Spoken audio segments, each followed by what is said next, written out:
Oh boy, fellas, last night was a crazy one with the official SUPERVIVE 1.0 launch trailer detailing many of the changes we can expect in the upcoming global launch. I didn't feel like I got enough answers though, so I went digging to get my grubby little hands on some things I'm probably not supposed to have, and let's just say, we got a crazy video. We've got map changes, glider changes, hunter reveals, huge armor leaks, arena news, ranked info, and much, much more. But to kick us off, let's start with the one thing everyone's dying to learn about.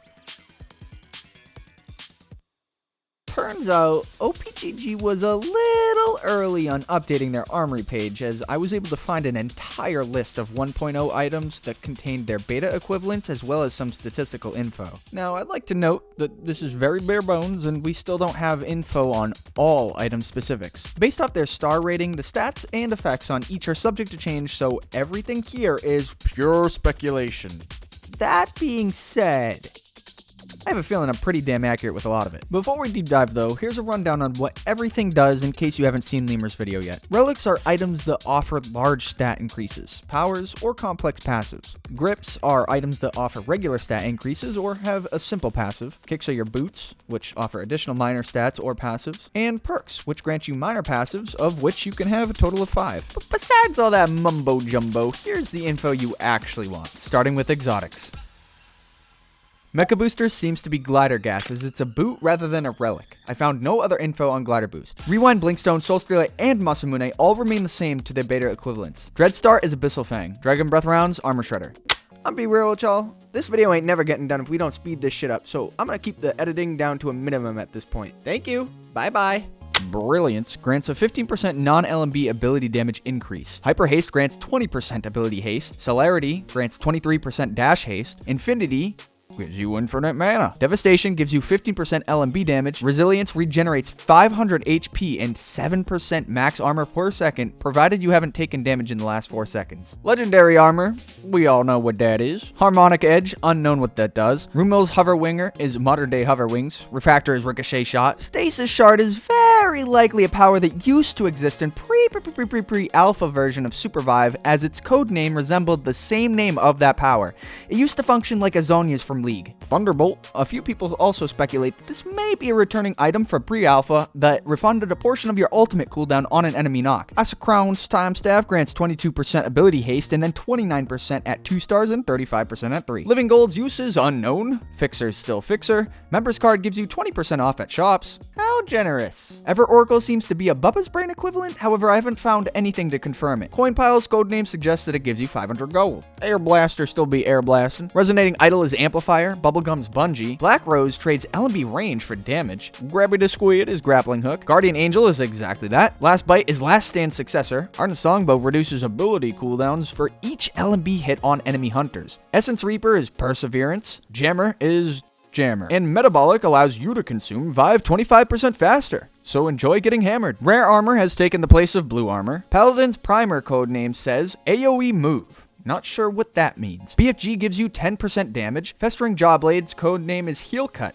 Any Eva haters? Sunweaver is Interweaver. Upper Cutlass is Iron Fist. Painkiller Charms, codenamed Life Preserver. Duality is called Light and Dark, not too descriptive. Wildfire Drive is an on-dash Burning Core. Rampager is Rampage. Overgrowth equals Tree Prison. Ultimate Diadems, codenamed Ulti Master, so I'm iffy about the earlier prediction on Thunderbolt. Vive Infuser hasn't changed, along with Friend of the Force. Prisma Miner had no description, but it is also called Gem Machinist, so maybe it's an extra Prisma drop perk. Grace is the same, Lunchbox use is unknown, and the same is true for Machinist. Activator lowers their cooldowns on weapons and trinkets by 9%. Control Rune grants 10% longer CCs and applies 10% more impulse. That actually sounds pretty fun. Consumable King makes all consumables apply elixir effects when used. Second Skin's codename hints to an on-armor broken buff. Twinkle Toes hints towards it being an Abyss Specialist equivalent? Not too sure on that. Moneymaker's codename On Knock Get Gold. Sudden Impact seems like it might give a buff of some sort after entering combat, and Scuba Gear is still Scuba Gear. Bloodlust Boots grants a 15% movement speed and passive that grants you movement speed whenever you deal damage, which means it's similar to Swift Blade minus the Omnivamp, and Rocket High Tums are unknown, but my personal guess is that Chain Jump Boots are its equivalent. Health Trinket gives you 60 HP, Mana Trinket grants 20 flat mana and 0.6 mana regen per second. Speed Trinket slaps on an extra 6.7 move speed. Vamp Trinket gives you 2.7% Omnivamp from all damage dealt. Eva is actually going to be insane. Binoculars lets you see a percent farther while sneaking, which closely resembles the delicate X-ray goggles minus the X-ray. Back Against the Wall lets you deal 5% bonus damage while you're below 30% HP. Elemental Shielding gives you immunity to lava and freezing water damage. Chrono Gauge is codenamed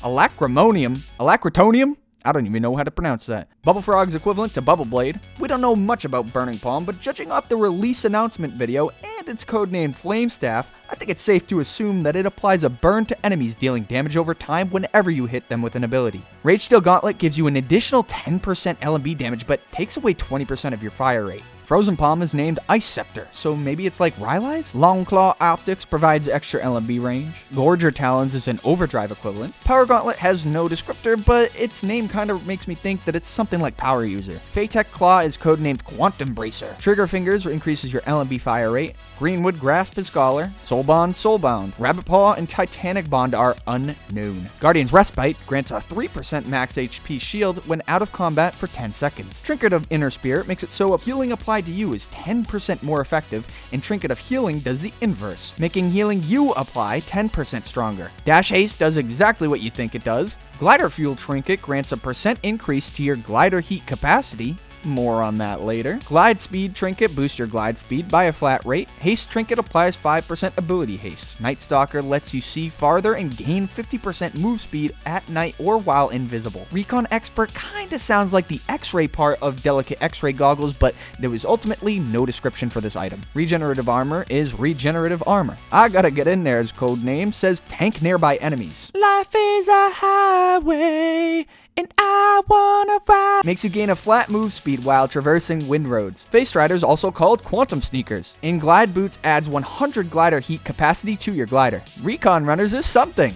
I don't know. Glove of Omnivamp grants a percentage of Omnivamp and is Glove of Omnivamp grants a I give up! Glove of Haste gives you 50% ability haste and is most similar to the ability haste rune from beta. Glove of Mana gives flat mana. Glove of Speed. I wasn't able to find any definitives on this, but let's just assume based on the other three that this gives either a percentage or flat rate movement speed increase. And lastly, we have Worn Sneakers, which are codenamed Boots Starter. So, it's probably just what everyone's gonna start with, aka Gray Boots. Oh, and one more thing. Souls are now perks, which leads me to believe that only one person on a team is gonna be receiving that bonus from any given soul. So, choose wisely and put it on whoever you think will benefit the most from it. Whew! We're finally through this list, and they updated it with all the consumables. Codex of Mass Enlightenment is Red Book. Most Wanted is still in the game, technically counts as a consumable. Deployable Res Beacon hasn't changed, but is now classified as a consumable. This is also true for 2-way TP, Chonker Cannon, Tactical Nuke, Avalanche, Anywhere But Here, Deployable Fan, Jump Pad, Little Cook, Money Trees, Emergency Platform, Prophet's Potion, Hyper Vibe, Scanner Ward, Spike Wall, and Vibe Pro. Armor Shards can now be stored in your inventory and used on the go. Disruption Grenade is EMP Nade. Vibe Packs were health packs but are now consumable. Remote Burglar was Rubber Raccoon but is now Remote Burglar. And Pocket Oracle closely resembles a consumable version of Abyssal Fang, as its descriptor reads, show enemy hunters precisely on your squad's map. But yeah, that's all the items we know about. Moving on, big map changes incoming. Thanks to a data miner and at this point a few Korean press releases, we finally got pictures of what the map is going to look like. Things have clearly been further split apart, with new portions of the map being added. The Abyss is more prominent, and honestly, I don't mind it. If you've watched any of my other videos or seen me play, you know that I love playing over the Abyss. It also seems like it was a necessary change, as the glide mechanic itself has been altered. Instead of depleting your glider fuel, your glider now overheats. Taking damage while gliding doesn't immediately spike you, but makes your glider overheat faster. Any damage taken that would cause you to overheat will cause you to get spiked. Oh, and while you're overheating, you will take persistent damage. Think of it like an Icarus glide from beta. Now, I know a lot of people are freaking out about this, but I'ma be real. Put your damn diapers up. In the grand scheme of things, this doesn't affect vets, and if anything, it makes Abyss fights a little more expressive. You now have to land multiple shots before confirming a kill, and in all actuality, fights of the Abyss usually go on long enough that any amount of damage would send you into overheat anyways. Speaking of overheating, you kinda don't even need to worry about it as long as you grab one of these Sky Sharks. You can find them around the map as soon as you drop in, but I'd be careful. If they're anything like Apex's vehicles, they probably make a lot of noise. It's also worth noting that they can be broken if shot enough, so be aware of that. Other than those changes, it's about to get spicy with further hunter teasers. Of course, we have Wukong, who, if you want to read about, pause this video now, but I'm more interested in these two behind him. Obviously, I can't say who or what they do, but if you know where to look, you know where to look. You know what I mean. Also, and while you're looking, take a peek at these new skins. Thanks to another Korean article, we were able to get early screenshots in what the microtransaction scene might be looking like in SUPERVIVE. Low-key, they might already have my money with these gliders and this Krista skin. Oh damn! Chef Bebo's in there too. Arena is finally getting some changes with the introduction of Armory, and will function in a similar way to Valorant or CS, where you accumulate gold over rounds, buying more items as the game progresses. Some die-hard Arena players have voiced their opinions on this, stating uncertainty, but as someone with extensive background in TAC FPS, having a buy system can introduce a push and pull to each round that makes things just a little bit more entertaining. You know what else is entertaining? That OPGG file didn't just contain information on the Armory. It looks like duos might be back with an unranked and ranked queue of its own. And on top of that, ranks in every mode appear to have had one division added, so get ready to grind just a little bit harder for Legend. And that's pretty much all I know. If you want to prep yourself a little bit more for 1.0, why don't you click on that video at the top right of your screen. It'll teach you everything you need to know about Abyssal Combat in order to succeed in your first game. Flow. Go through the wall, but don't actually go through it, and then try and hook one of them. Ready? Come over here. Don't go all the way, but just go halfway.